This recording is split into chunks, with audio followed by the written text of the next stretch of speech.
আসসালামু আলাইকুম ওয়া রাহমাতুল্লাহ। আমি আপনাদের সামনে আমার লেখা একটি কবিতা আবৃত্তি করছি। কবিতার নাম বিপন্ন সমাজ। আকাশে শুক্লা দ্বাদশীর চাঁদ, নীলাবরণ জ্যোৎস্না ছড়ায়। আষাঢ়ের জ্যোৎস্না কখনো স্বচ্ছ, কখনো আবার মেঘের আড়ালে ঢেকে যায়। ঝিঝিরা ডাকে কোন খেয়ালে কে জানে। হুতুম পেঁচার অপলোক চাউনি, অনেক কষ্টের না বলা কথা মনের গহীন দাগ কেটে যায়। ঝিরি ঝিরি মৃদু হাওয়ায় মালতীর গন্ধ শুনশান নীরবতা ভাঙে। মানবতার বিমূর্ত চিৎকার শুনে আটকে ওঠে ধরণী। সমাজপতিদের নিপীড়ন আর অপরাজনীতির বলি হয় পিছিয়ে পড়া জনগোষ্ঠী।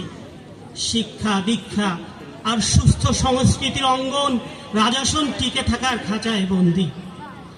দুর্নীতির করাল গ্রাসে থমকে আজ মাতৃভূমির বেড়ে ওঠা। রাতের আকাশ ভারী হয়ে ওঠে ধর্ষিত নারীর আত্মচিৎকারে। আইনের দরজায় করানের নেই কোনো প্রতিকার, বিচারের বাণী নীরবে নিভৃতে কালে। সমাজের আলোকবর্তিকা হাতে নিয়ে বিচরণকারীরা আজ আপন নৈতিকতার অভাবে আদিষ্ট। জলসাঘরের নর্তকীরা আজ রাষ্ট্রের নীতি নির্ধারক। বন্দিত্ব জীবন কাটায় আজ মানবতার মুক্তির প্রচারকরা। সুশীল সমাজ মানবতার ধ্বজাধারীদের চোখে সানি পড়ে গেছে। সুশীল নামক মানবতার ধ্বজাধারীদের চোখে সানি পড়ে গেছে।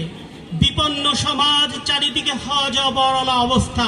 সুশাসন, সুবিচার, বাক স্বাধীনতা, ভোটাধিকার, গণতন্ত্র সবই আজ নির্বাসনে। উজির নাজির পাইক পেয়াদা নৈতিকতার শপথ ভঙ্গের প্রতিযোগিতায় সিদ্ধ হস্ত।